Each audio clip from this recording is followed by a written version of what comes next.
Today's guest is a stand-up comedian out of New York City. He's performing this Thursday at the Madison Square Garden Theater on 9/11. I'm thankful to have him back in studio, the recently engaged Mr. Chris Distefano.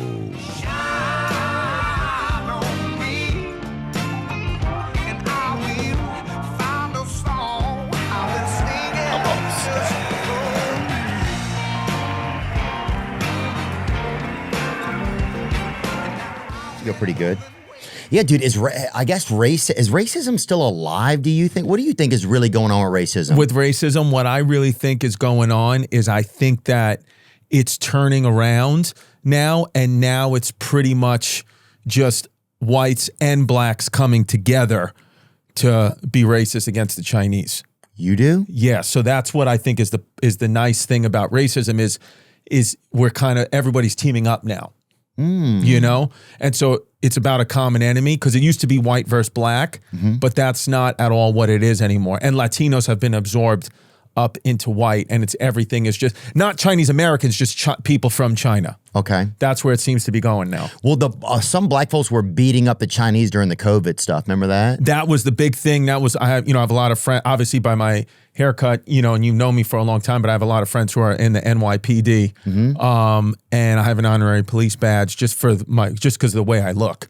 I was just given one. Like some people get like a honorary doctorate, like Bill Cosby, the OG. I got an honorary NYPD just because of my look. Oh, I could see you breaking that out like in a men's bathhouse or something. Like, everybody down. Yeah. And mouths open. Yeah. I'm on a big group chat with like 30 cops, and anytime there's like a protest, they'll just start writing CS. And I'm like, what the hell is that? And they're like, cracking skulls. Yeah. Yeah. Just start coming out.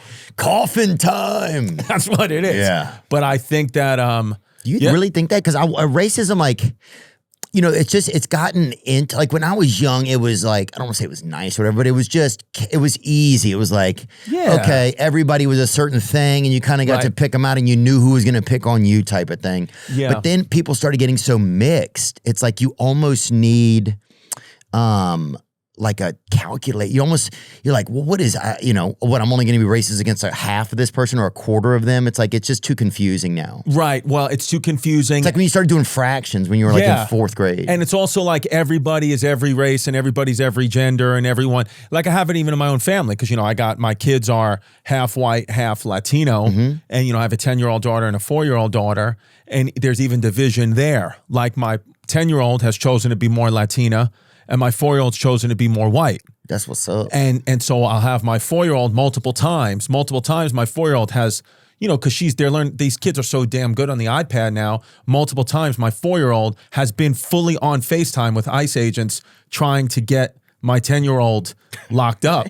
And then it's like, do you put them, I put them in timeout, but you're like, is that enough? And timeout is what the government's trying to put them in. Exactly. So you're like, is it just like a practice? Like, I think these days for Latino kids, you got to make timeout intense. Right.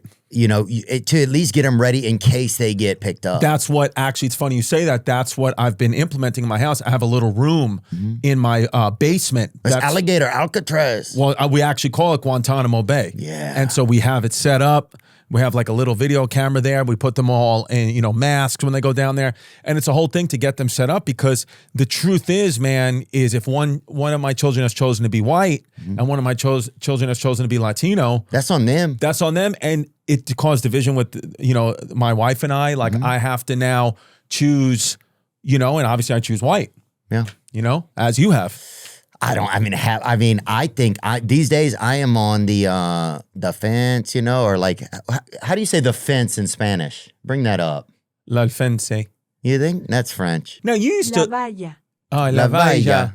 Now, Ooh, do you? She's cute. How old is she? For real, right? But no. Well, we're in Tennessee, so I don't know what's the age. I mean, I'll say it skews a little. But nothing to drive down here for. I just want to say I love Celsius. It's not like the old days. I'm going to need some today. Really? You're not feeling? I'm sorry, man. No, I'm okay. Let's go through some of the stuff you've said already, because, I do think, these days they're picking up so many people for so many things that at-home timeouts should be more extensive for these kids.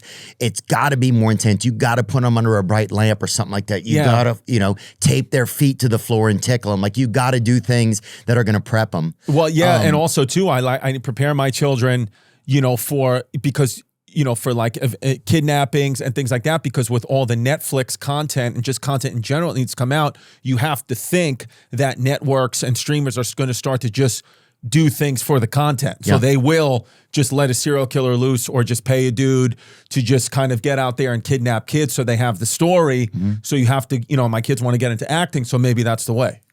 Well, they just started a lot of those pedophiles that they're busting over there at Target. You've seen these TikToks? No, that's what the beautiful thing. Have you seen them? I haven't, because I've been off social media. I'm not on social. I've went away. I just let my kids go on it. That's fine. I just let them kind of get all the energy out on social media. Let them make profiles, talk to whomever they want, and I'm not on it. That's good. Yeah.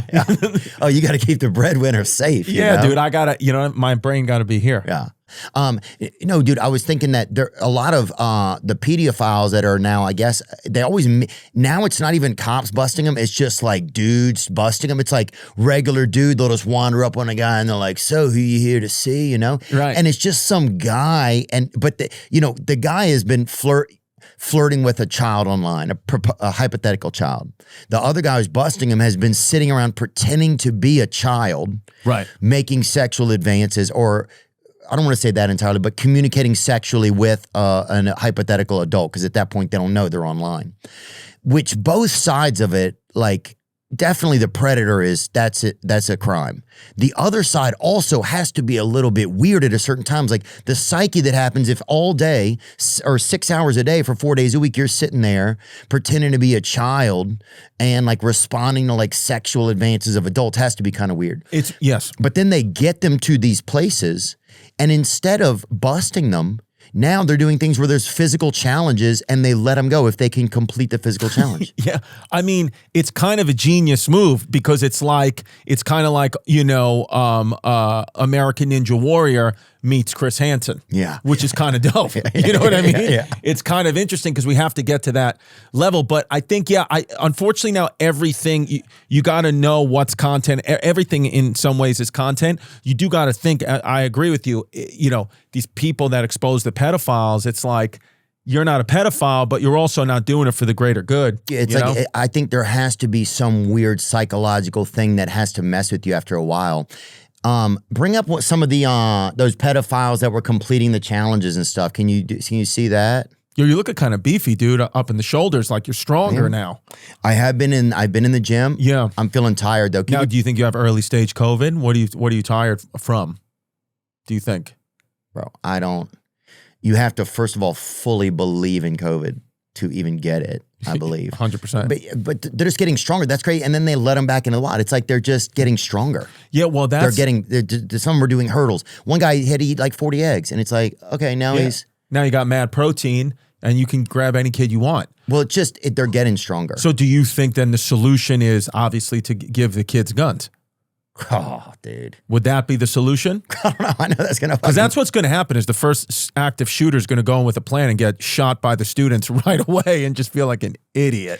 What if they had a dude named Guantanamo Bay, right? B-A-E, and he was just like this gay dude in in Guantanamo that was just like slurping everybody, Oh, yeah. Be like, everything's fine.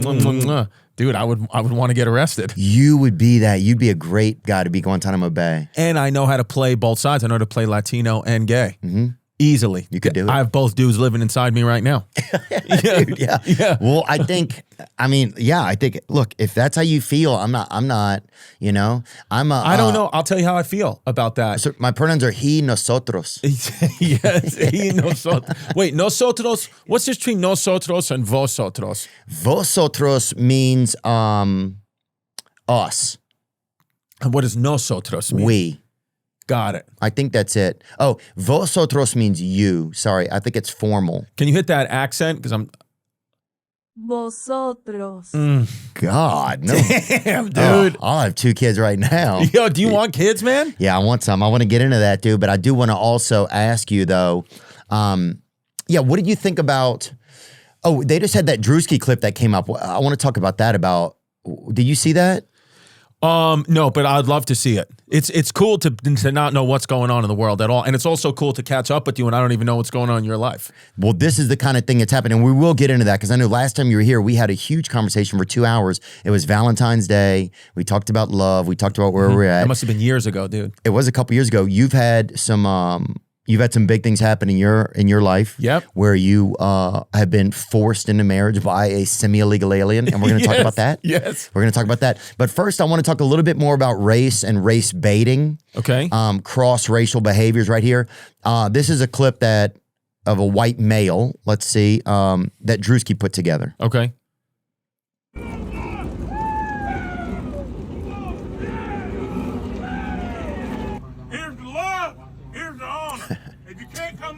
Come over!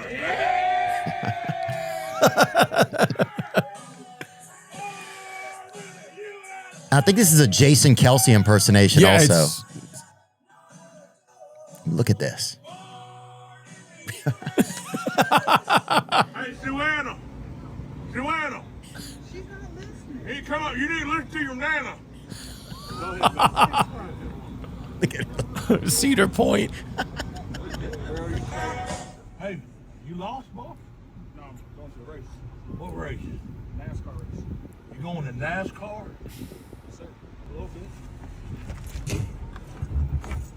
You ain't lost, did you? What is this shit, Yo. dude? Sure about that? Do you think that kind of racism happens that much, really? Or this is more like in movies type shit, dude? I mean, look, dude, I live in New York, so I don't know what it's like in the South, but I know racism exists.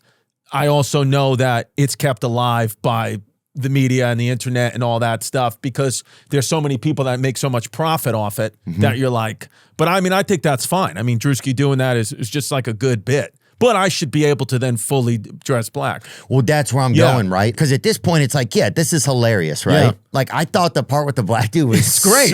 It's tough to watch because you're like, is he now perpetuating this thing that I don't think that shit happens, dude. No. Like, you know what I'm saying? I grew up in areas with a lot of racism. You know, I've dabbled in it. Sure. But I don't see that kind. I mean, I think you see that shit like in A Time to Kill, an old movie, or like, you know, like In the Heat of the Night, you know? And that's just my perception.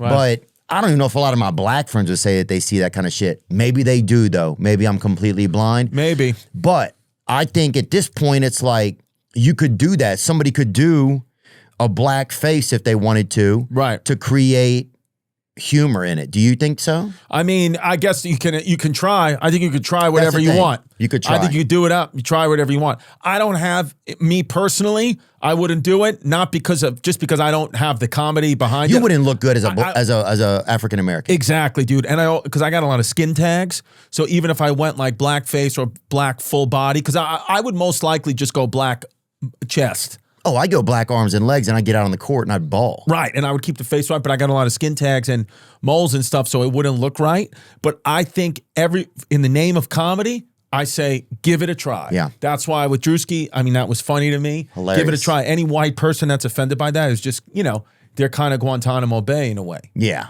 You know? Yeah. In a way, dude. Everybody's kind of just a little bit sensitive, and you really start to feel better about your life. I think ultimately when you come, well, again, I don't generalize anything anymore. Me specifically, I started to feel so much better and happier when I just got off social media because I was like, oh, all the racism and drama, it's all happening in the comments of people that you don't know. Anybody, I've made a decision in my life, if I don't know you personally, you don't affect me at all, positive or negative. You could tell me how great I am, doesn't matter. You could tell me how much I suck, doesn't matter. You could call me any name in the book, don't care, unless I personally knew you. If you, Theo Vaughn, was like, hey, Chris, you're a or whatever. Exactly. Well, dude, I mean, that's how we talk, man. I would just look at my last text from you. Yeah, facts. But no, I just think I love this in the name of comedy. I think it's the kind of comedy that's fun and that you need. Yeah. And I think if somebody were doing something messed up and that is racist, I think you can feel that. Yes. Undeniably. To me, you can't be racist and funny. It's one or the other. Like you can't be hateful. You can't be racist and hateful. Like Hitler wasn't funny. You know what I mean? He was racist, but he wasn't funny. Well, he might have been a little funny, but you know, the racist stuff, he was doing wasn't funny, but he could have been funny outside his racism. That I don't know. Did he have a sense of humor? Will you bring that up if Hitler had a sense of humor? Yeah, I think he did. Nature of Hitler's humor. Hitler's humor was often sarcastic or offensive, sometimes involved pranks directed at his associates. Examples include telling politically charged or racially derogatory jokes at public events and meetings, and making light of aggressive or threatening situations. His jokes tended to reinforce Nazi ideology, or humiliate perceived enemies. Well, there's memes online of him and Göring, who was the head of the Luftwaffe, the Air Force, them just laughing. That's a lot of times in the group chat, that GIF will get sent around with Hitler and Luftwaffe and Göring just laughing. Well, they're probably off work for a little while. Yeah, I mean, you're not on all the time. A specific example of Hitler's humor is the elaborate prank he played on his foreign press chief, Ernest Humstangl. Putzel. Hitler convinced Humstangl that he would have to parachute behind enemy lines during the Spanish Civil War as part of a dangerous mission. Humstangl, terrified and confused, spent hours circling the German countryside by plane before the pilot revealed the truth and landed safely. Another account concerns Hitler's cold willingness to use jokes to humiliate or intimidate others. For example, Hitler reportedly joked with Hermann Göring. Göring is the head guy. That to make the people of Berlin happy, he should jump off the radio tower, a joke that became widely told and led to harsh punishment for those who repeated it publicly. Ooh. That's the thing. I don't know if you've ever done comedy in Germany, but they tell you go to do comedy in Germany, you cannot make fun of Nazis. You can't do any of that. Really? Like, you can't make any jokes about it at all. They just don't want to hear about it. They said you could get deported for that. I was like, you mean make fun of it like you mean like don't condone it, or like don't make fun of the Nazis because that's what you guys like fuck with. Like, you guys are proud of that. And he was like, it's up to you. Yeah. It is up to you. Which sounds a little bit risque right there. Right, yeah. Nazi humor is heavily restricted and can be considered illegal for comedians in Germany, especially if it involves Nazi propaganda, symbols, or Holocaust denial. Right. Due to strict laws prohibiting such content. Huh. Yeah. Yeah, dude. Oh, you know who was about to go to Germany? Who was Jim Jeffries was about to go there. Yeah? Yeah. And why did he go? I think he said that he has issues with audiences there. Like, he's selling everywhere in Europe except for some reason not in Germany. Well, it seems like they don't have the best sense of humor, right? It seems like because they went through a lot, and I feel like, when I did my shows there, I did a show in Munich, and they were having fun, man. Yeah? They were having fun. You just, you stay away from the Nazi stuff. Mm-hmm. You don't make fun of them. And if anything all fails, Juden, which is Jew, do a bit about that. Really? It's all good. You know what's interesting? What do you say, Juden? Juden. I was calling myself Juden Foster. Like Judy Foster, but I was like, Juden Foster. And they were laughing at that. You're like, God, she's not aged well. Yeah, yeah. She's on hormones. I do kind of look like a lesbian a little bit, right? Oh, dude, you look like the lambs have been screaming right in your face. Yeah, bro, I know. Some people will tell me that. Oh, I was thinking Jodie Foster. That's what I said, Juden Foster. Oh, yeah. Judy. But Nell from Nell. Remember Nell when she was just like, beans gonna burn on the grill. Her? Born in the Woods. Nell Carter? Well, no, Nell, there was a movie, Nell, where she's raised by wolves. And she just has a full bush. Oh, I don't like that kind of shit. You don't like pubic hair? Huh? When you had to manipulate all those vaginas before you had this comedy career, though, you had to run into some bush. We used to talk about that a lot. I'm not against it. I believe in, like, if I were a time traveler or something, yeah. Right. I'd get used to it, you know? Because it's only recently. How long did women have bushes for? It's hundreds of thousands of years. But the whole thing about women not having bushes just started recently. That's the thing. And who knows what the effect of that is on children. Know. Yeah. Let me see what this says. Women do not stop having pubic hair. Trends in grooming and styling of pubic hair have changed throughout history, with the 1980s and 1990s bringing a boom in grooming that included styles for being bare. But 2010s and 2020s saw a resurgence of the natural bush style. It's definitely interesting that kind of took on. Who was the first woman to have bare pubic hair? Like, who fully shaved it? Yeah. I mean, that's like the first person that had a convertible open. You're like, what? Whoa. Yeah, the first person to think to shave that. It is impossible to definitively name the first woman to have fully shaven pubic hair publicly, as it was historical practice long before the advent of modern media and documentation. Okay, so it's been around for a long time. Right. In ancient Egypt, Rome, and Greece, for hygiene, status, and beauty. Upper-class Roman and Egyptian women, for instance, used tools like pumice stones, razors, tweezers, and sugaring to achieve hairlessness. Wow. So if you had like a bunch of hair, or you had like a 50-pound test rope coming out of there. Were. Dude, would you ever shave your head with a pumice stone? That would look... Dude, do you think he'll shave your head? One day when I have children and once my wife leaves me. Yeah, that's when you'll do it? Yeah, because then I'll go to court for alimony and I'm like, oh, he's not doing good. We got to let him keep a little bit of money. Now, is that all your real hair? Oh, yeah. Dude, it's crazy, dude. You got great hair. I've been shedding recently this past like month, dude. Really? Yeah, a lot of times people will shed in like August and September. So you didn't get that in Turkey? That's your natural hair? Now, I've had hair taken out of the back and put into the front once. Oh, good. How did that feel? Spaced in. I don't think I needed it. I think I actually was going through a ton of stress and I lost hair, and then it like a lot of it grew back. Yeah, and I like that the way it looks with a hat is pretty good too. You look good. There's somebody out there right now, a woman right there has grown out her bush and cut it like that. 100%. I guarantee there's a lady out there with pin straight pubic hair. She's probably most likely Asian. They have the straightest hair, and she's made it into that because she's a fan. You know, that would be nice. Sometimes people come to shows and they'll have like fun wigs on and stuff. Yeah, but if you had a woman that had that just solid hair, I mean, that thing braided and it just like it looked like the chin of a professional wrestler. Great. You know, in the 80s or 90s. And looking at you, I don't know if and stop me if anyone's ever said this before, but you have the kind of look, you have a very unique look where you look like you're from the past, but also from the future at the same time. Has anyone ever said that to you, or have you ever thought about that? Think about it. People watching, take a look at Theo. He looks like, obviously like could be in the Civil War, like a Civil War painting from the past, but then he also looks like a woman from the future. Hey, girl. Right? I like that, yeah. Oh, I look like a black woman from the future, dude. You do. Yo, it looks great, and I'm happy that I'm seeing it now, hey, dude. Sister. Yeah, bro. This bus is late. Hell yeah, dude. Where's my check? Dude, I can't wait. It's crazy, man.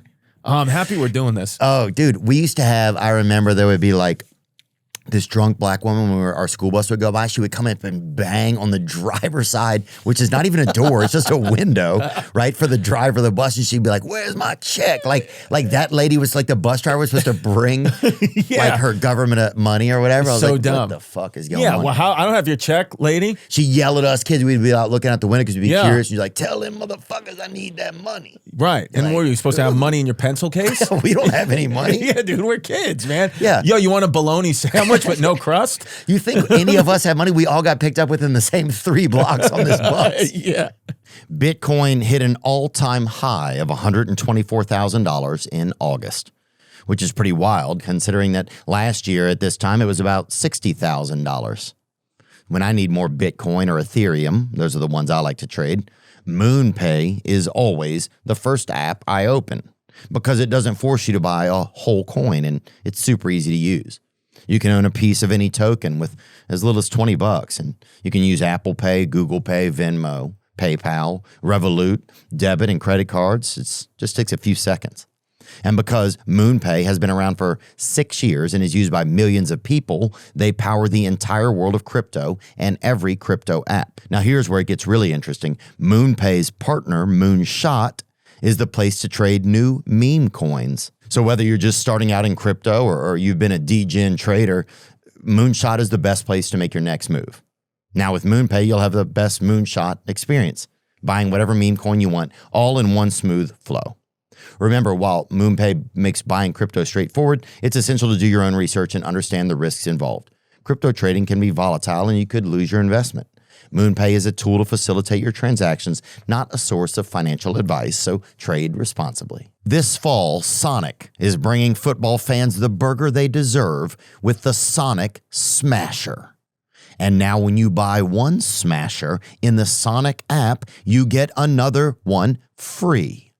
Get a Sonic Smasher with 2 hand-smashed Angus beef patties, always made to order, served hot off the grill. And then boom, another one free. It's the deal fans deserve for the burger fans deserve. Speaking of, did you know they call the Sonic Smasher the QB1 of burgers? It doesn't ride the bench. It never fumbles the flavor. Smashers out there throwing 60-yard dimes, slicing defenses with its speed, putting up the most delicious passer rating of all time. And speaking of athletes, I saw that Sonic brought in Terry Crews to teach some SEC players how to actually act in burger commercials. Legendary move. Just like the buy one, get one free deal on Sonic Smashers. Offer valid once a week in the app through 9/28. Gotta hurry. Offer ends 9/28. Oh, damn, dude. What's going on, dude? You have a show coming up at Madison Square Garden. Yeah, the theater at Madison Square Garden was supposed to be the arena, but then the ticket sales dictated to go to the basement, baby. That's all right, No, baby. you know what happened? I bit off more than I could chew. About 6 months ago, I said, they came to me, they're like, oh, a show on September 11th. Ooh. Yeah. That's right? lit. That's lit. So they said, want to make it a day. So I said, I had done 2023, I did Radio City and Theater at MSG back-to-back nights. So they were like, let's try the arena, because I'm from New York. Yeah. And then the ticket sales, they were just not moving. And like everybody, like I had a decision. They were like, look, you could either wait. We see a huge increase in ticket sales a week before-ish. That's the way the trends are now for certain people. Or they were like, you could just pull the plug right now and we can move it downstairs to the theater. And I just said, you know what, man, I know me, I know my brain, I know my heart. I'm going to carry a lot of stress for 6-7 months. And I said, me doing the arena is definitely a goal and a dream, and we'll try again. But a lot of it was just ego. So I was like, move it to the theater. And now the theater is all but sold out, and I haven't stressed about it in 6 months. And it's going to be amazing. Family's going to come, and then I'm going to detonate a suicide vest at the end of it. Oh, just take everybody down. You needed some sort of fireworks at the end. Yeah. Also, inviting people into the city on 9/11 is a wild move. It was a wild move. Yeah, I made a ton of mistakes, but I had a manager back then who had a ponytail, so we were making wild moves back then. So we're not together anymore. He's still my boy, but I was like, yo, dude, because he told me he booked me for the arena on 9/11, and then he told me to hold 5 p.m. the same day open because he thought I could do 15,000 seats at a stadium in Forest Hills, Queens. So he thought I could sell 30,000 tickets, and I sold like 2,000.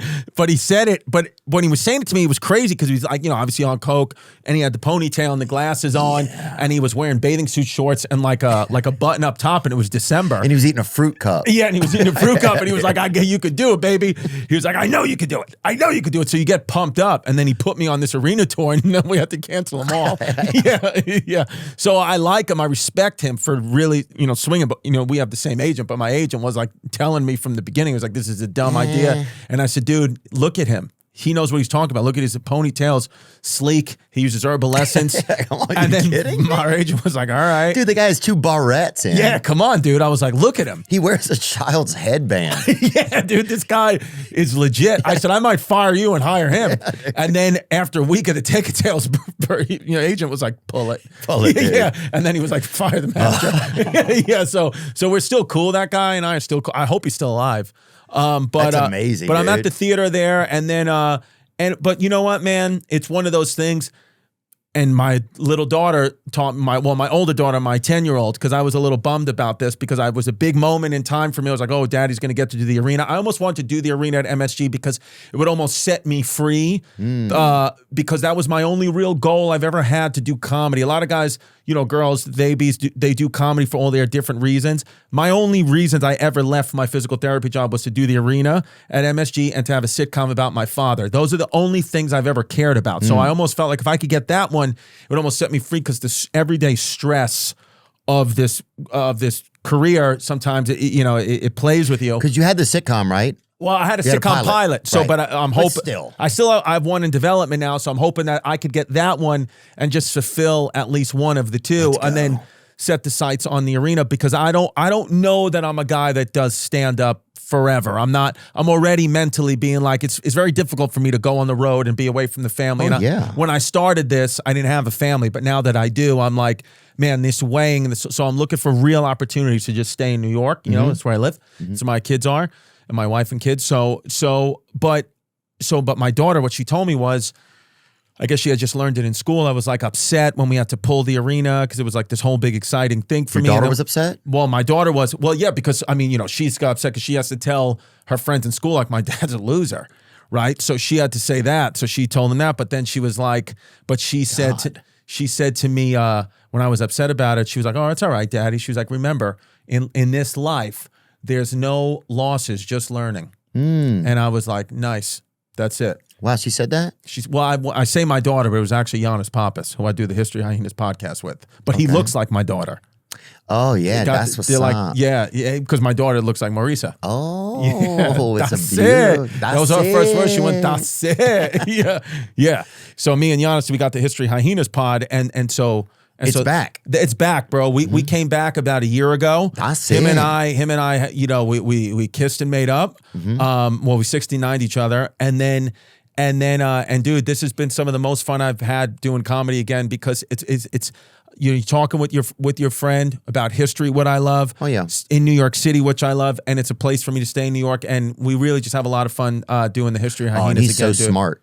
Oh, that I learned. That's the thing. I like sitting next to someone where I'm actually learning and laughing. So that's it. That's it. I mean, really the premise of the show is, you know, we talk about a history topic, but he typically knows much more than I do, and I'm kind of learning through him and peppering in jokes and all that stuff. But it's great. And yeah, just getting to see you guys back together is great. Also, just being like, I mean, I think you definitely realize as you get older, it's like, you know, having some connectivity, being around your friend is like one of the best things. And this is out every week.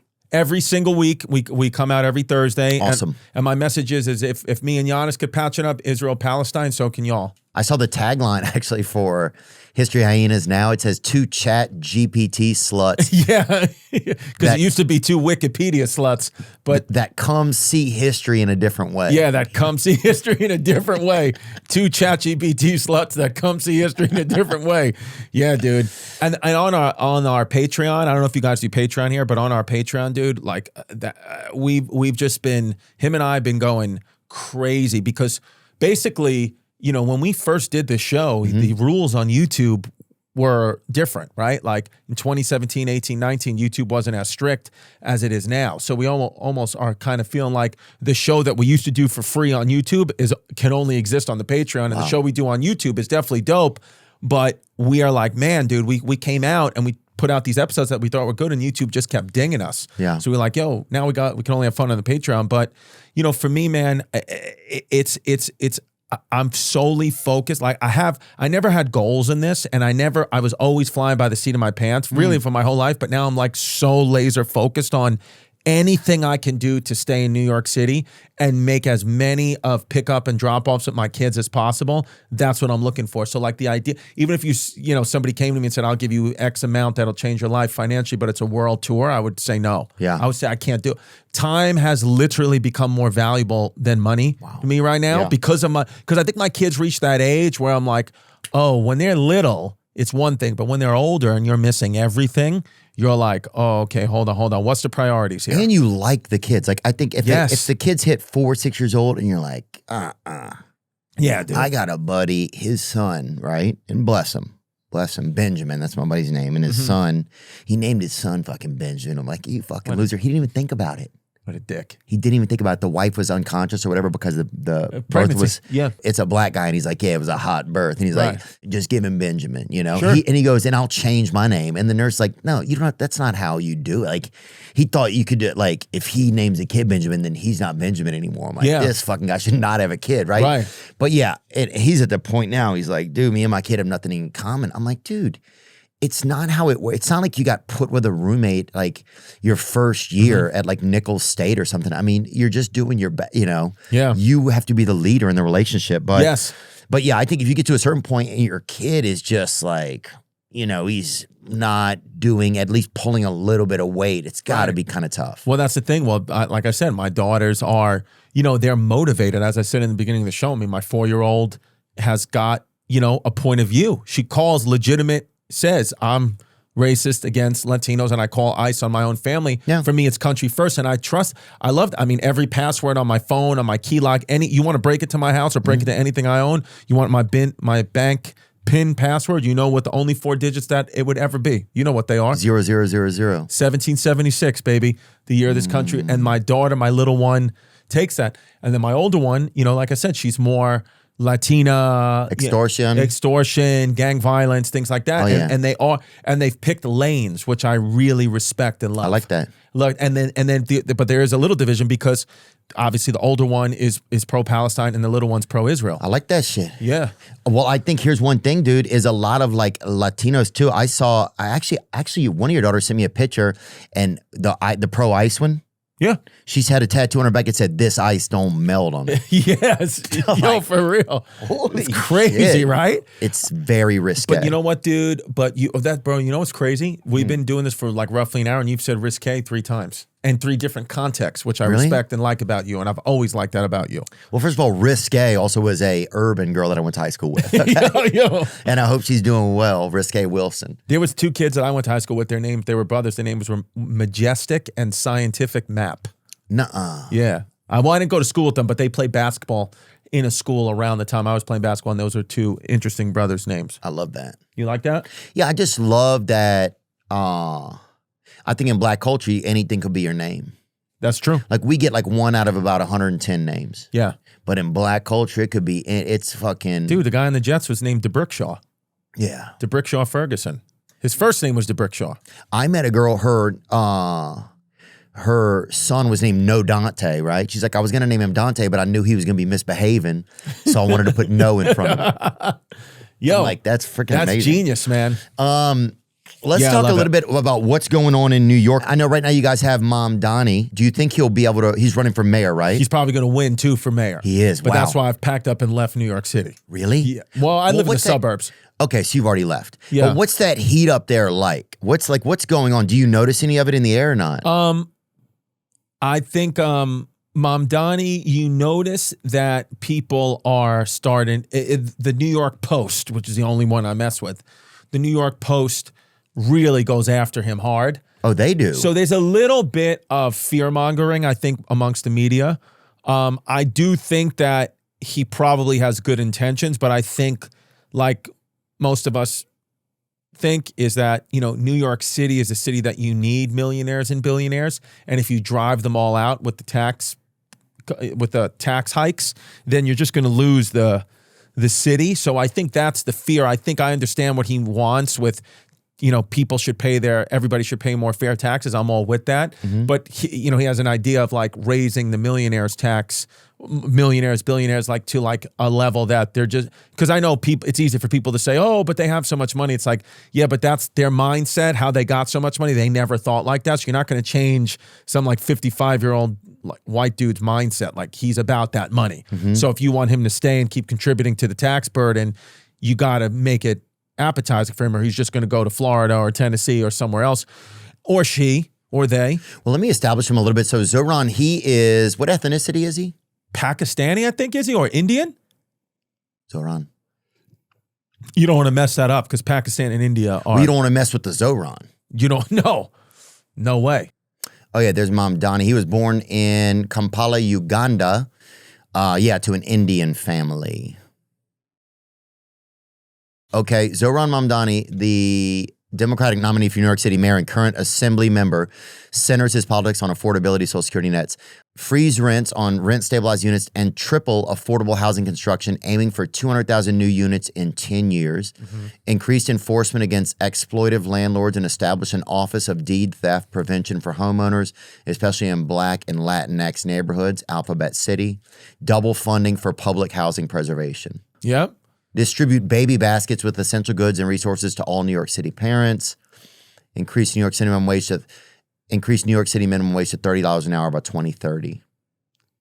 So he definitely kind of has this like for the little man. Yeah, that's what he's thinking about for the little man, which I respect, but I just don't know if New York City is the city for it. I don't know. I honestly don't. The thing is, I really don't know. All this stuff is above my head. Yeah. I've just left the city. All right, so you're out. Because do you think the city changed over time? My girl wanted to leave, and she's Latina. You know, that's the thing. Is like I think people think like, oh, you know, the media has made everyone think like that white people are just the worst, and we're the only ones who, don't want this yeah. or that. But it's like, yo, the Latinas, bro, if you've ever put like a Google Translate at a Puerto Rican barbecue, woo, yo. They're unhappy? I mean, bro, you'd be like, okay, Senor Hitler. Oh. Like, you know what I mean? Like they go in. Against Israel? Everybody. So everybody catches it from the Latinos. The Latinos have a lot of, they have some racism a little bit. Oh, yeah. Oh, yeah. Oh, yeah. That's good to know because you kind of don't know if they do sometimes. They like, do. there's like black and Latino gang violence. Yeah. But you don't hear much about it otherwise, Dude, but that's good. black guy, old school black guy is very racist. Yeah, everybody's kind of racist, man. Yeah. You could, Well, people are tribal too. It's that's what it is, tribalism. Everybody wants to make it all It's like, there's like a lot of black crime in places. It's like, I'm not racist because I don't want to be in some of those places. Like I had a friend one time who was trying to get me to come to like this clothing shop that they had. And there's a lot of crime there. And it's young black kids attacking people, stealing, carjacking and shit.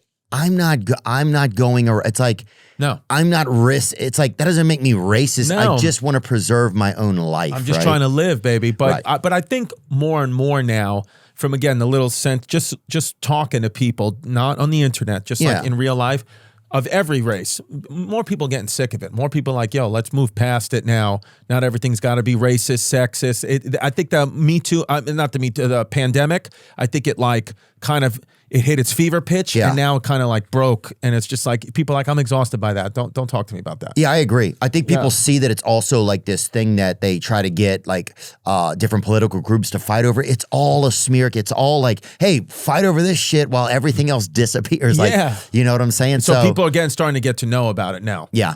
So, but I think it's interesting to have guys that are different, like get it. I'm always the underdog fan, right? Right. I'm always the underdog fan. Well, he's not the underdog though. I think it's pretty clear he's going to win. I mean, you got Governor Cuomo, who's running against him, right? Who's running against him? It's who a killed all runoff, those people right? in the nursing home. So he keeps trying to get Mamdani into a nursing home so he can murk him. Got Curtis Silwa, who's got the beret, which I would vote for him. I understand, but I can't. He won't take his hat off. Let me see. Bring up Silwa on that hat. Silwa. So that's the problem. Is Silwa won't take the hat off. So I can't have you as my mayor with that hat on. You know what I mean? Yeah. Like if he took the hat off, I think he'd get more votes. But he refused. He wears the full suit with that hat on.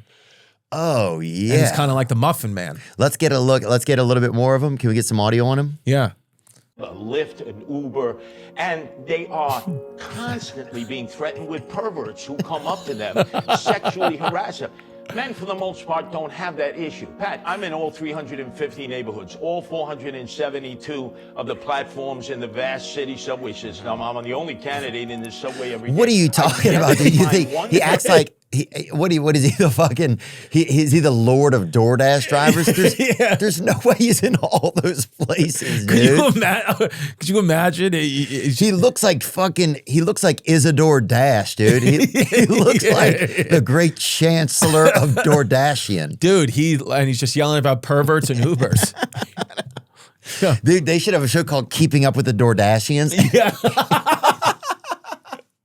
Yo, bro, that'd be crazy, dude. We should make Should we pitch that? Yeah, well, I think we're pitching. Let's just do it. Let's just do it. Keeping up with the DoorDashians. And it's just a family that DoorDashes, and they're just pissed about it. They're like, oh, I'm taking these rich motherfuckers on the Upper East Side. It's fucking like, oh, I just delivered Ben Stiller some tater tots, you know?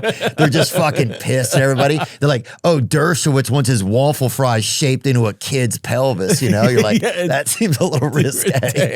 Yo, this is the fourth time.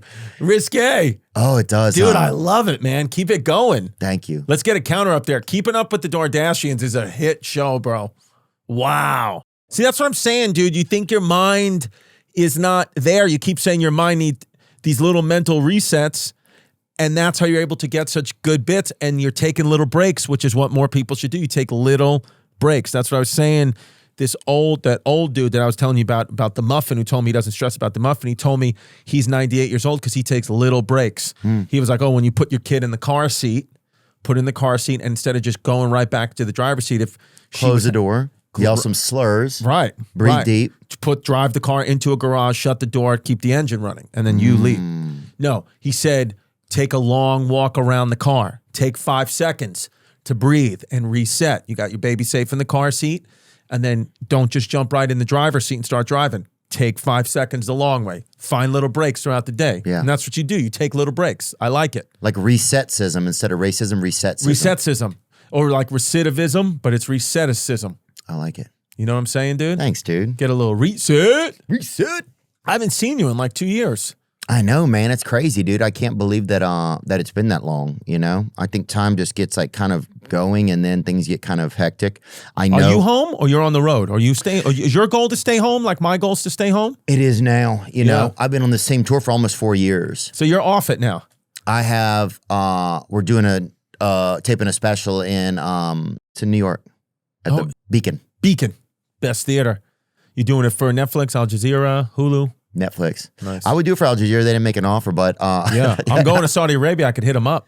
You're going to that comedy festival? Yeah, should I have not? Oh, hold on. No. That's great. Let's get into that in a second. But no, yeah, so we got that coming up. And then, I don't know, part of me wants to maybe do a show like in Hawaii just so I can also go on vacation. Right. But then part of me is like, I just don't know. Like I started lose. I just like recently, like, I just like, I think my nervous system's just shot, you know? But do you like being home? Like here? Like, do you like being in or do you like to travel nice. still? No, I do like it. I like being home. And I want to be able to do more creative stuff. Like, you know, I'm trying to see if Drewski wants to try to do something together. Right. Me and Spade made a movie that we're going to put out. We're editing right now. So there's a bunch of little things that I'm trying to do, you know? Yeah. Dude, you and Drewski would just do it like Drewski would just be that character. You guys could just be brothers. You could do Keeping Up with the Dordashians as a movie. Yeah. And you two are the Dordashians. I think you want to find a family that likes to DoorDash. And it's a family affair. Right. And it's Keeping Up with the Dordashians. Or it's just like these funny, like, you know, and the baby's in the backseat and he's eating a couple of the tots or something. Tots, yeah. Dude, one of the guys who works with me is actually, I'm doing Chicago tomorrow and he's going to work with me on the show. He does DoorDash in his spare time. And there's been multiple times where he's done DoorDash orders while I'm on stage. He does his time.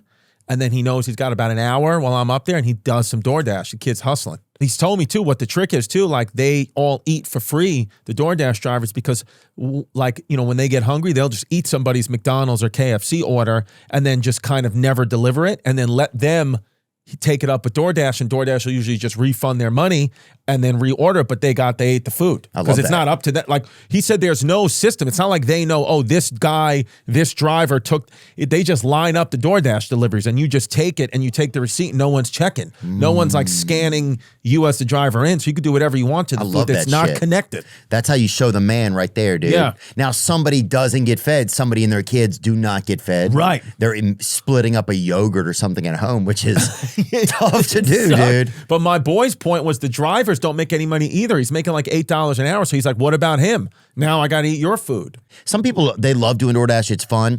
Oh, here's some stats right here. Let me see.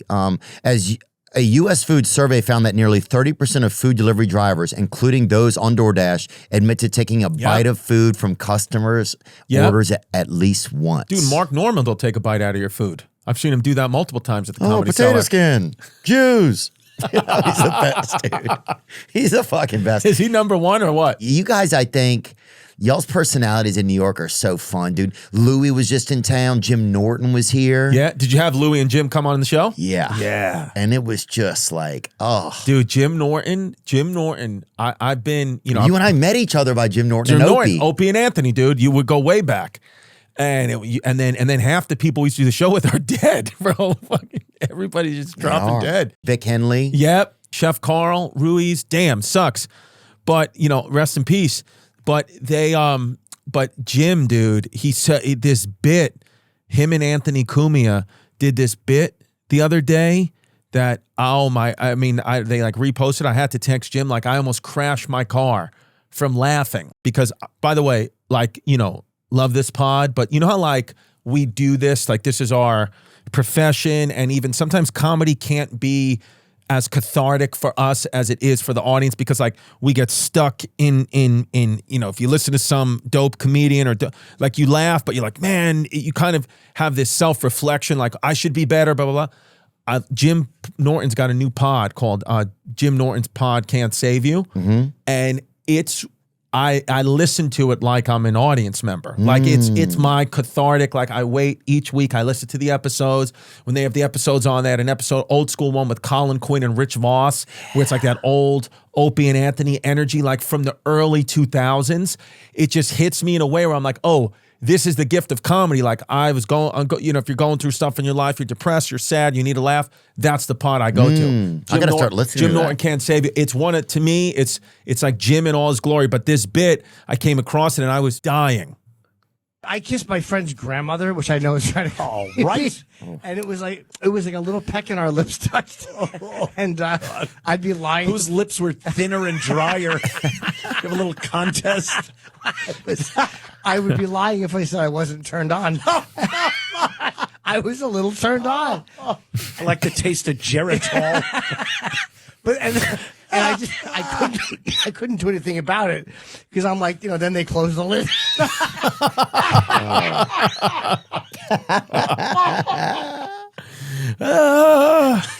That's awesome. That's my, you know, I don't know, when he said close the lid, it just hit me because I thought the bit was just about kissing his grandma. Oh, 100%. I didn't, but that's the kind of humor, that I like. And it used to be one of those things where, you know, I understand this subjectivity of comedy now and how if I think it's really funny and you don't, or vice versa, like that's just okay. Like I used to get upset if I saw not the whole audience laughing, or now I'm just like, oh, okay, yeah, that's it. Comedy can't be for everybody. Everybody's comedy can't be for everybody all the time. So I'm accepting of that now. Yeah, just like this is where I'm, if I'm still trying to make something for everybody, then that's not going to be great. Trying to just be true to myself the best I can. But those guys are, Right? Those guys are funny at a level that's way funnier than I feel like.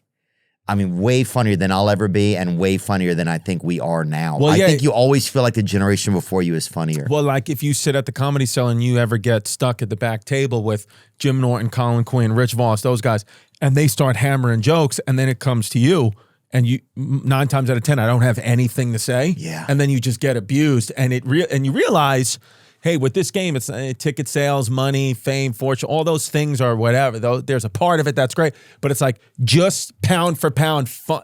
Yes. I've never seen a group that can hit it like those guys hit Yeah. it. I've never seen a group that 90s, 2000s, tough crowd, New York. Keith Robinson. Yep, Keith Robinson, all those guys, old school Nick DiPaolo, Patrice O'Neill passed R.I.P. away. You know, I never met Patrice, but he was, you know, obviously amazing.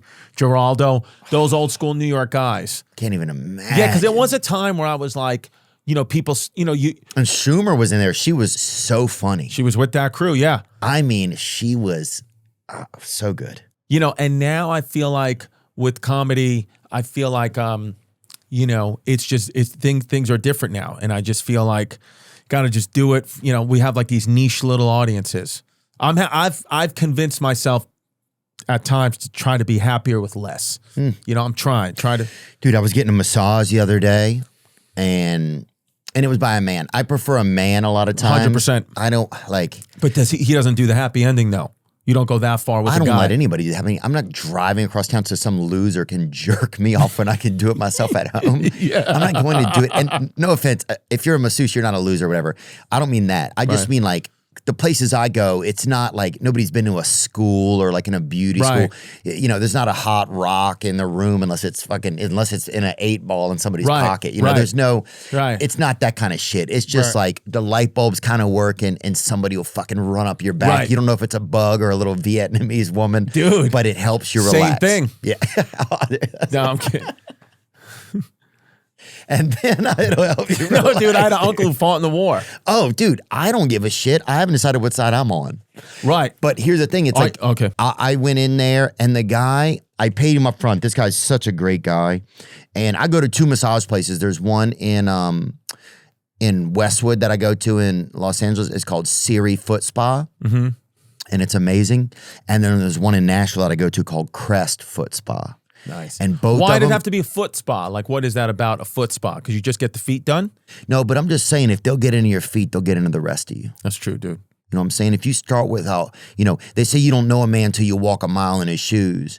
But if you're able to knuckle the history out of a man's feet, 100%. then you know a man. Yes, sir. My toes, I got my toe next to my big toe just crosses over like that. They're called hammer toes. And I was telling my wife, I was like, I need a paternity test on that baby. And I was saying it like that. As soon while she was giving birth, I was like, I need to know that mine. Oh, for sure. Yeah. And she and I kept saying that. And then then they slapped me. She slapped me, my girl, in the middle of the childbirth. And she was like, look at that baby's feet. Right. And then my daughter has the same toes as me, dude. They're crossed over. What's Saeed? That's I what like it that. is. But so my daughter, so I feel bad because my daughter, because my wife's feet are very flat, like almost like a Princess Fiona foot, and then my toes are crossed over. And I'm just hoping that my daughters don't have a mix of both our feet, because girls should have nice feet. Guys, it doesn't matter if your feet are. My feet look like that. My feet look like they're on the wrong leg. Ooh. Like my right foot's on my left and my left foot's on my right. That's what it feels like. And Yeah, looks you got like, toes in different area code, bro. dude, You got it's shit head and yeah. Yeah, it's bad. Yeah, somebody gives you directions, you're still fucked. You know? Yeah, 'cause my feet will go the wrong way. It's like you never get like wet your iPhone and it's like you're hitting a thing and it's going over there. That's what my feet are. They're like wet iPhones. Yeah, you're like soaking your feet in rice at night. Yes. Trying to get them calibrated. Yeah, dude. But yo, I need to start working on the massages and the care part. You gotta of do it, man. Can't just go in and do push-ups, pull-ups, and sit-ups at our age anymore. It's like you need the care. You need a massage a week, is it? Is that what the numbers Yeah, are and I'll for do you? too. Like right now, this week, I'm trying to get extra ones. Just like I got a couple busy weeks coming up, and so I just gotta like now's the time I gotta tap in and just see if I can make sure I'm taking care of myself. And I'm fortunate enough to be able to do it right. Like I know some guys, they have families, they're working every day. They work like daytime hours, so it's hard to find time to go. So yeah, I just feel lucky that I'm able to go do it. But yeah, I like to go into that joint where it's low key, dude. They used to have a place in LA, give a dude $40, 2 Viettes would fucking beat the shit out of you. Yo. With the fucking Viet Congs? I don't know. I didn't see their cocks, but I knew. Yeah. Like one of them looked heavy. Yeah. Or he looked like his stomach was tight because it was moving around a big cock. You ever see somebody like that? 100%, dude. Like not even in good shape. You see their abs and like, what the fuck? And then you see like, oh, he's fucking, he's carrying, Yeah. He's Like got a couple pallets full on him. Kobayashi, the hot dog eating champion, he was always shredded because he had that, He's got that thing on him, you He's think? got that 100%. He's got that Nathan's. Oof. Oh, that Nathan's is long and lean. Boy. Full of nitrates. There's a reason why UFC fighters always win at Punch Buggy on a family road trip. Just like there's a reason why Morgan & Morgan is America's largest injury law firm. Because they both got that dog in them. With over $25 billion recovered for over 500,000 clients, Morgan & Morgan has a proven track record of fighting to get you full and fair compensation. In Pennsylvania, a client was awarded $26 million, a staggering 40 times the insurance company's original offer of $650,000. Yep. When you're hiring the wrong law firm, you may be beat before you start. All law firms are not the same. If you're ever injured, you can check out Morgan & Morgan. Their fee is free unless they win. For more information, you can go to forthepeople.com/Theo or dial #law, #529 from your cell phone. That's forthepeople.com/Theo or #LAW, #529 from your cell. This is a paid advertisement. Yo, I knew you weren't gonna. I knew you weren't in LA. You were an LA guy, but I knew that you were gonna come back home. You I did? knew you were gonna come back home. Yeah, because I just feel like you belong here. I'm not from here. No, but in the realm here? yes, Oh, yeah. Yeah, man, I think you're right. you belong in like a 200-mile radius, and it's here. I feel really nice here. I feel lucky to be here. I feel like we're in I do feel like Tennessee is like a place that's it's caring. It feels more normal, and it's like and it's fun, and it's like I don't know. Everything doesn't feel like it's for sale. Yeah, like it feels there's a genuineness to it all here, where not everything is about entertainment here. You know what I mean? Like you're an entertainer, but your neighbor's probably not. Yeah. Where in LA, your neighbor probably is, or if they weren't at some point, they want it to be. So it's a tough thing to always be around that. Well, in Hollywood, Hollywood's even losing a lot of the film industry. Bring up what's causing production to leave Los Angeles. Tax credits, AI. earthquakes, tsunamis. Dude, Beverly Hills looks like Saudi Arabia. Let me see. States like Georgia, New Mexico, and Nevada, Yep. plus countries such as Canada and the UK, offer healthier tax incentives. The cost of living and operating in Los Angeles has significantly increased. Hollywood endured major strikes and a lot of that's because of greed. Yeah. The aftermath of COVID-19, which a lot of them helped push through the fucking celebrities and bullshit. Yep. So it's nice just to see a lot of this shit coming back and to bite people in the ass. Studios are cutting production budgets and scaling back local projects due to declining streaming numbers, reduced programming by networks, and a fall in box office revenues. Wildfires. I mean, yeah, dude, the fact that they didn't even have water in that reservoir, Oh the my fact God. that there's issues with like hundreds of millions of dollars they raised from fire aid that's not even going to people that have Right. it's like, what is even going on? That place just feels like such a scam. And I think people with heartbeats are starting to kind of realize it. And now I don't mean like, that's just Hollywood I'm saying. I'm not talking about the people really that are there. I mean, they know who I'm talking about, but it's not like the everyday people that's just there, that's hustling, that love their neighborhoods and shit. I'm not talking about that. Right. Yeah. LA OGs. Yeah, I'm just talking about how Hollywood, how they're losing that industry. And yeah, and maybe some guy like Mamdani will come along there and they'll start to like, it'd be nice to see eventually that people that don't have all the means get to have more of the things, you know? Right. Because it starts to get gluttonous and it starts to get kind of sick. Well, you it know? starts, and then you look back at history. That's why I love history so much and do the history pod, because you look back at like the French Revolution, right, in the 1790s. That's what happened, man, is the wage gap started to get crazy. Yep. And the rich just kept getting richer. And then they just stormed the Bastille and they cut off the king and queen's head. Marie Antoinette let him eat cake, but she supposedly didn't say that. Well, she definitely didn't say that. And then they cut off the King Louis's dome piece. In the beginning, if you ever seen the movie Napoleon with Joaquin Phoenix, that's the first scene that they show. And that wage gap is starting to broaden just like them days now. Dude, I want to be on a horse with the revolutionaries. Yes. And I know that I've made money in my life now and it's different, but I'll never have money in my heart. And yeah, I want to do some things that towards the end of this year and next year that are going to start to like create ways to like give back, help people like figure things out. You know? Should buy your whole neighborhood solar roofs, solar panel Tesla roofs. No, people in my neighborhood are fine. They'll be okay. I mean, Go buy in the hood then. what are you going to fucking charge their guns at night? Doing that shit? No, but I think there is great ways. But I don't know. I thought about going back to my old neighborhood. We got a bunch of cool stuff in the coffers, and some of that's just jokes. Dude. Did you see that Ro Khanna, he's a Democratic congressman from California. Okay. And Thomas Massey, who drove here in a truck that he lives in. So crazy. Bro, parked it outside. I'm in that bitch drinking fucking raw milk with him that he got out of a goat by his home. Whoa. Oh, yeah. Did you get sick after? I mean, I didn't get well. I'll say that, dude. You know what I'm saying? My eyes wouldn't open that far in the morning. They open, but just not that far. But but anyway, they come up with this petition. It's a bipartisan effort, it says right here, in the U.S. House of Representatives, launched in September to force a vote on releasing all federal files related to the Jeffrey Epstein case. The petition takes the form of a discharge petition, which allows a resolution or bill to bypass regular committee procedures and be brought directly to the House floor for a vote. I mean, don't you think it's crazy that they won't release this? What do you you have a take on what do you think's going on with all this? With the Epstein stuff? Yeah, I mean, it just seems like how could they not does it feel like our government is protecting pedophiles to you? I mean, probably, but again, I don't know because there's so much mismatch. Like there's so many things happening here, so you look here and vice versa, that I really don't know because, the whole thing was about those missing 1 or 2 seconds of the Epstein tape, and then the government just released the tape unedited, and there's nothing that happens in those 2 seconds.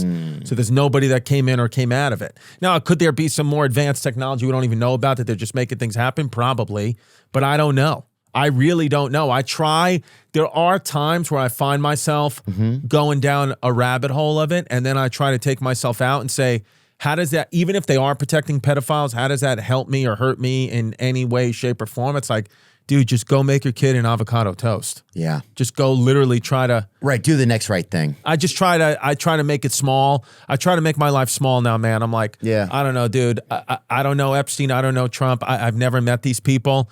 So I can't have them affecting my life on a daily basis. I'm like, what are my kids going to do, man? I'm like, That's what's important. Should I help? Right. Yeah. How can I help my kids learn how? My stepson can't. The way he throws a baseball is like we got to fix that. Oh yeah. My daughter. Like she throws it. Yeah, dude. She wants to do cheerleading and she keeps falling off the pyramid. So I'm like, man, I want to get into this, but I'm also like, I don't have time, dude. Like one of my kids is 8 years old and still in a diaper, so I got to fix that. You know what I mean? Yeah. So that's what I do, and either none of us do it or all of us do it.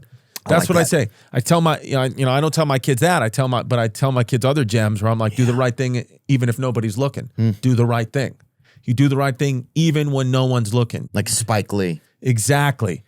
So you do the right thing even when no one's looking. So you know what I mean? And that's what my daughter. I think that's what my daughter does. I mean, with the whole ICE stuff. Oh, I think it's obviously at least she's involved in. At least she has some political or social awareness. That's what I'm saying. I don't. Right. But you have to make time so that they do. Exactly. So I keep the space. I'm going to pivot right here. I want to talk about you. Because last time you were on, we had an extensive conversation. I think it was Valentine's Day. Valentine's Day was coming up and we talked about love. And we literally talked about it for about 2 hours. You got engaged finally for the second time. Is that right? The second time. Okay. First time we did it, it was like, because we had a baby so quick and I wanted to do it, but it was really just Catholic guilt wanting to do it. And then we split up for a while. And that's what happens sometimes. You split up with someone and then, you kind of realize what you got. You know that saying, you don't really know what you got till it's gone. It's gone. And then so that's what Jazz and I have been together now for 11, 12 years. And, we're getting engaged because we got kids, we got 3 kids. Yeah, and you're a family now. We're a family now. And I said, what, you have 3 kids or 2 kids? 2 biological and one extra kid. One extra kid, right. Do you believe, how does love change over time for you guys? How has it changed? Well, I realized that it's not a feeling, it's an action. That's how it's evolved.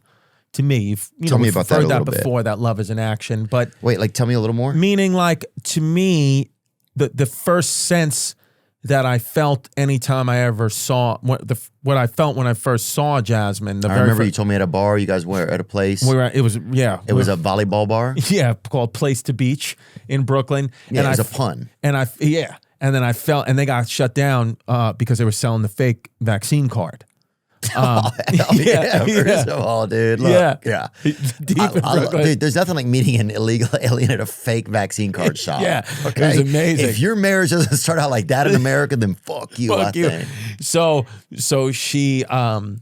I felt this feeling when I saw her, she stopped me in my tracks, this feeling I still like indigestion or something, but in your legs. Yeah, I thought I was having a heart attack. I thought maybe because me and my boy Pat, we were eating so much pepperoni. And so I was like, oh, maybe it's that. Maybe it's finally catching up to me. A Pepto-Bismol, nothing worked. And then so I realized that was I thought that was love, but that was more of an infatuation. That was more of a lust. That was more like me just taken in by her beauty, that. Oh, yeah. And so that's powerful. That's necessary. And then I went through with that feeling for years thinking that was love. And then we would have all these problems and I was always looking for something else. I was always pushing her away. Then I'd get closer. She'd push me away and all these things.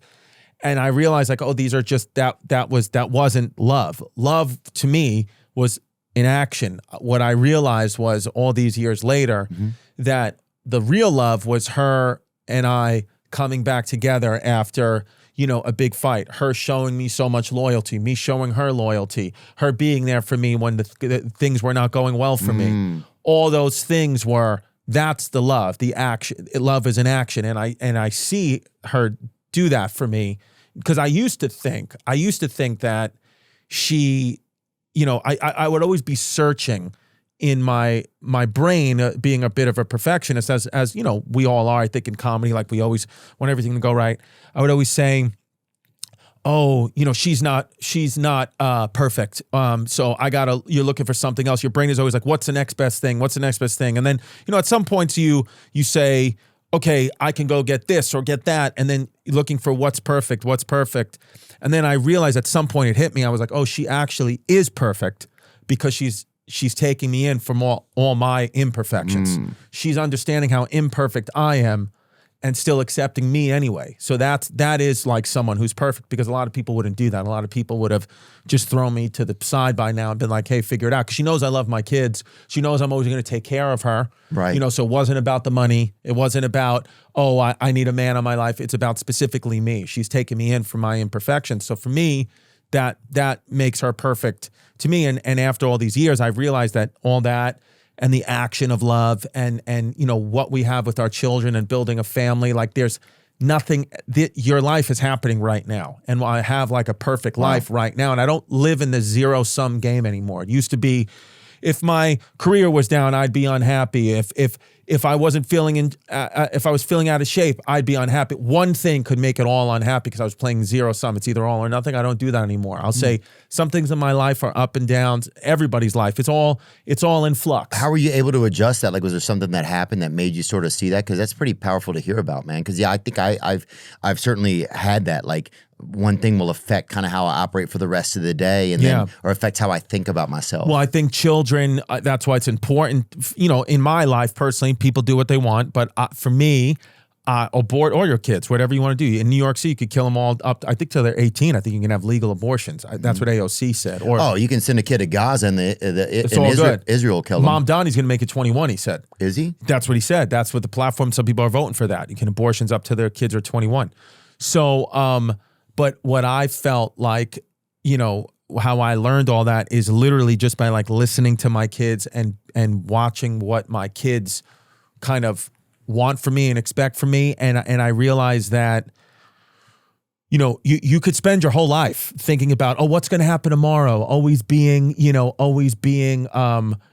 there's something's better on the horizon. You can spend your whole life like, and then your whole life goes by. So I realized to like be in the, like nothing's better to me. Like what's better than, you know, a Lamborghini or selling out a world tour or having sex with the hottest girls, like, you know, just sitting in the grass with your kids like that.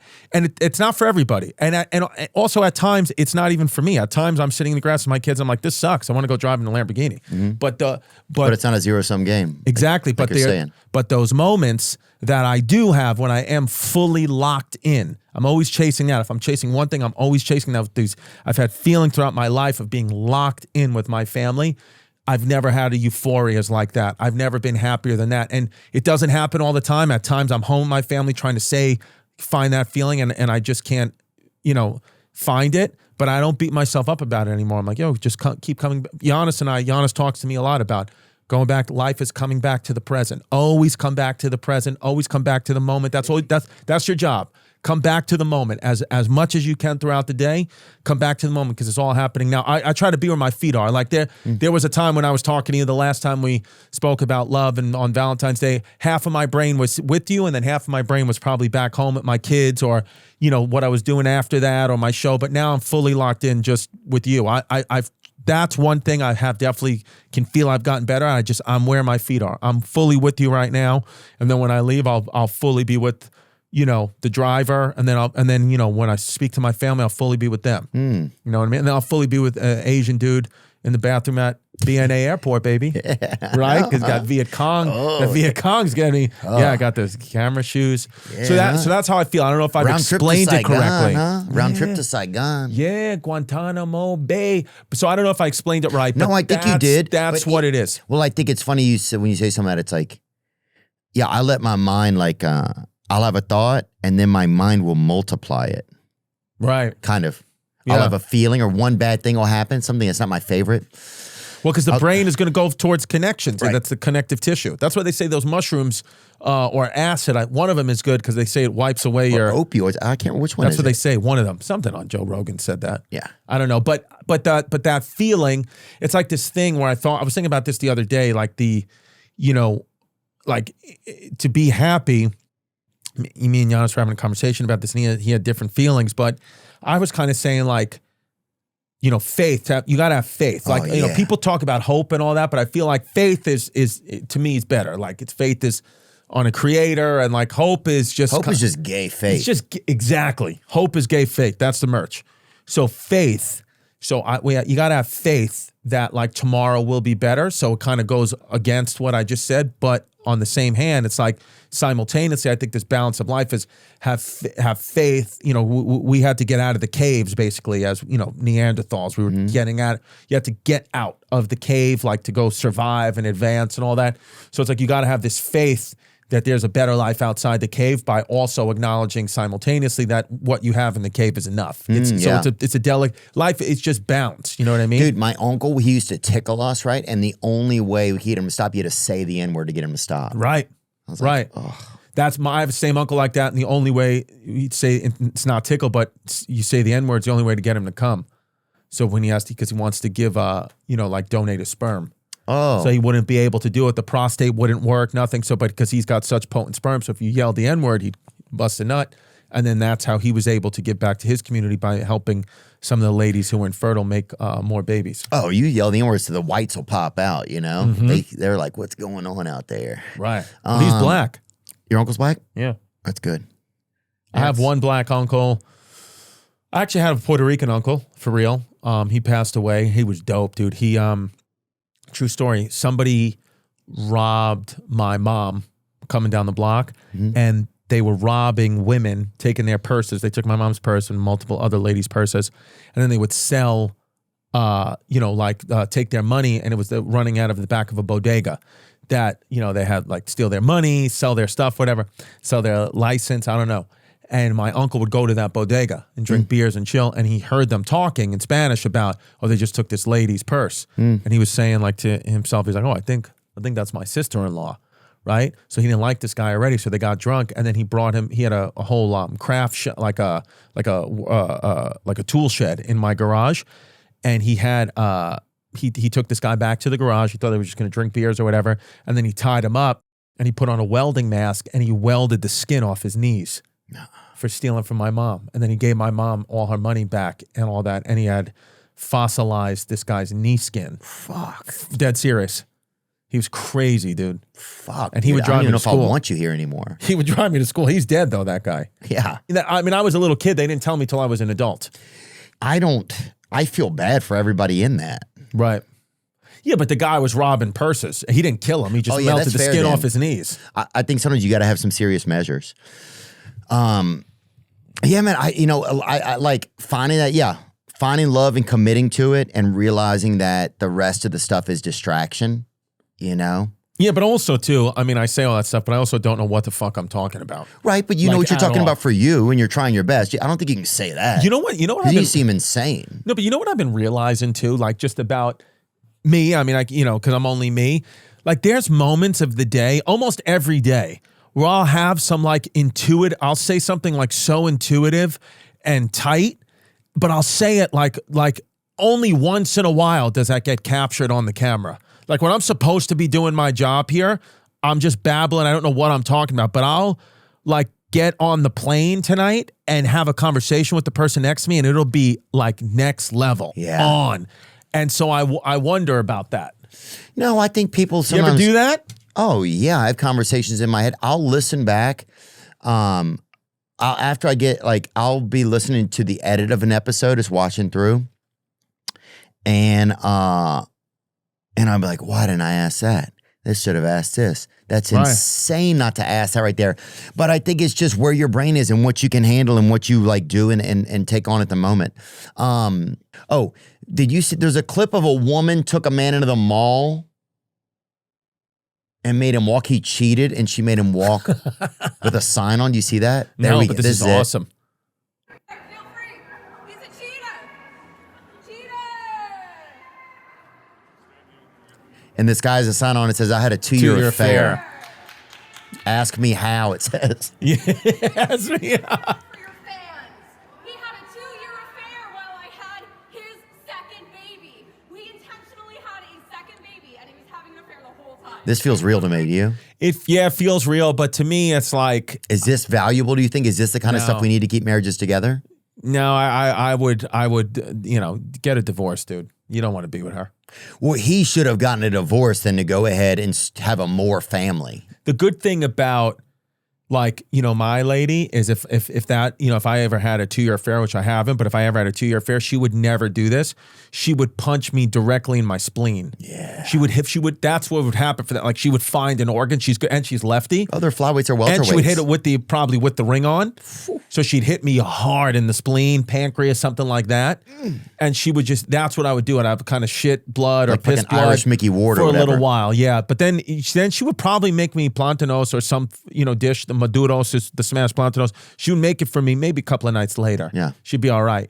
But see, like what this is like, this I don't like, you know, and also, I mean, there's a part of me that also doesn't believe it. I just, because of how much content is out there, I just don't believe that it's always real. But, you know, she, why would he go do this? She just, if it's not real, her acting is pretty good in this video. well, he's, you know, I mean, yeah, that's bitch boy behavior. I mean, I would never. Well, here's the thing. They brought the baby. Is the baby real? Can you zoom in and see if the baby's moving at all? Is that, yeah, I don't know. Doesn't even look like there's a baby in there. Oh, there it is. Yeah, there's its feet. So that's pretty real. Who's going to give somebody a fake baby to go make this? Yeah, and that's kind of whack. Like if you got to see your parents, I don't think, I mean, I get what she's trying to do, but it's whack all around. I mean, he's whack, she's whack. They both just look like they suck. And they both do look like prototypical podcast fans. Yeah. These are exactly what the fans of the podcast look like. These kinds of people. You got a fat older lady and just a skinny guy who looks kind of dirty. She's not even older. Yes, she is. What? She looks like she's 25. Too old, baby. Wow, bro. Too old. Oh, you old. But what did she tell him? You have to do this or what? She probably said you have to do this or what, or I'm going to like, well, see, that's the thing, because normally it's like, oh, or I'll tweet out your messages, I'll contact this girl. I see. So whatever, she was going to maybe blast him. Yeah, but this is worse. I'd rather that.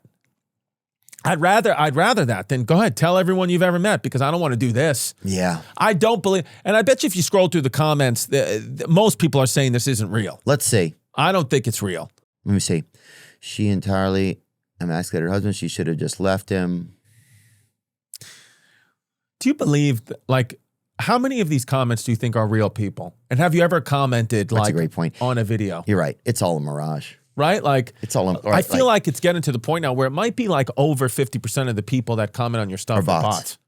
Well, especially with AI, it's like they can make so many things are bots. Like AI is so capable of like act more human when you comment. Like you can do all that. It's like we're watching like it's kind of crazy to think that our reality has become science fiction.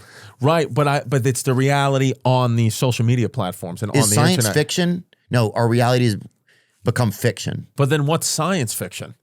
Smart fiction. Which it really is, because it's definitely like tricks us a lot. Right, dude. I know, yeah. I don't know, dude. I know Jussie Smollett's probably innocent. I watched a Netflix documentary. Oh, do you think I could play Jussie Smollett in a biopic? Well, I told you, especially from the future, because as you said in the beginning of the show, you're a black woman from the future. So I think that you could, and I think think that you could play Jussie Smollett, and you could play the attackers, who are the Nigerian dudes. I think you could play any of those three. I think you're a good actor.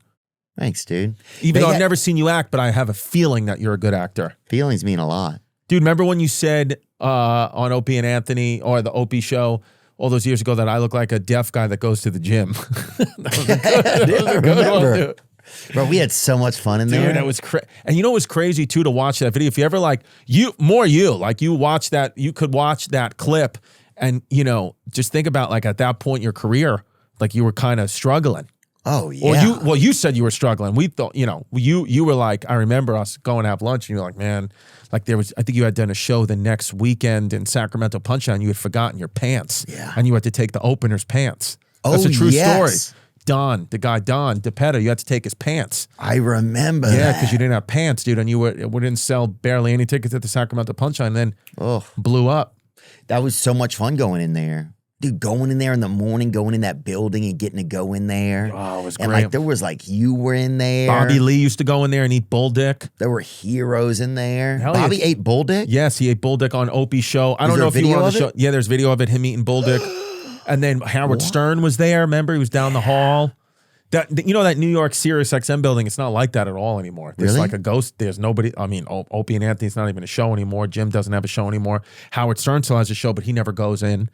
Sway in the morning, all those shows, nobody goes in anymore. I think we got to start going into the buildings again. I don't like. I don't think working from home is. I don't know that it's going to last. But here we are doing it. Let's pull up this one clip right there. Bobby eats bull testicle. Yeah, I was here for that, and the chef did put olive oil and some salt on it. Ooh. Wow, this was 10 years ago. See? It's okay though, is it? Wait, let me get on Snapchat. Ooh. Bobby. Is that real? That's real, dude. I was sitting across. Ooh. Then he ran out. That's okay. It's not gay if you're starving, dude. You're starving. And this was before Bad Friends. He was also at this time in 2016 telling me his career felt like dead in the water. And now look how things can change. He's one of the best bad friends you could have right there. Oh, he just pulled the nuts off of it. Yeah, he pulled the nuts. Yeah, and he bit into him. He ate into the nuts. He vomited it. Yeah, I think he runs out of the studio, and I went after him, and he was vomiting for real. Oh, Yeah, that's see, that Christmas carrot right yeah, there. see, look, he ran out. Yeah. Yeah, and he's dead now, Carl, unfortunately. Man. I know. A lot of people passed away from this. So is Vic Henley right there. Vic Henley, yeah, unfortunately. Well, I think the one thing that we can count on, man, is just love. It's like that's what I think like that's one of the messages I feel like from our conversation today. It's like, you know, there's a lot going on in the world. You focus on the things that are in front of you and the things you can handle, and that is really what's important. Make your life a little smaller. That's what I try to tell my kids, man. There's so many things going on in the world. Yeah, take little breaks. It's like there's travesty happening all over the world. You can't fix everything, but you know what I mean? You could sweep up in front of your crib. You could sweep up in front of the house, take the garbage out. You know, tell your neighbors try not to be Nazis if they can. You know what I mean? Yeah. Do the right thing even when nobody's watching. All that. Comparison is the thief of joy. Hope is my hedge. Faith are my facts. I am okay. Hope is gay faith. Hope is gay faith. Faith is also a big time name for gay women. Ooh. Gay ass faith. Next time we talk, we should talk about how certain names could lead people down certain sexual paths. My name, well, Christopher. My dad, he purposely calls me Christopher and not Chris because he believes that if a man goes with their full first name, that means they're gay. So he basically calls me gay, like as a joke, but he calls me Christopher. It's really like he's saying you're gay. So and Paul, sorry, dude, I gotta interrupt you, but we gotta. You have to go. Or you're gonna miss your flight. I gotta go. I gotta go to Chicago, dude. Dude, I love you. History Hyenas is back. People can check it out. You're on tour with some tour dates. We'll make sure we put them all up and talk about them in the beginning. And I love you, man. Good to see you. Love you, brother. You too, man. Now I'm just floating on the breeze, and I feel I'm falling like these leaves. I must be cornerstone.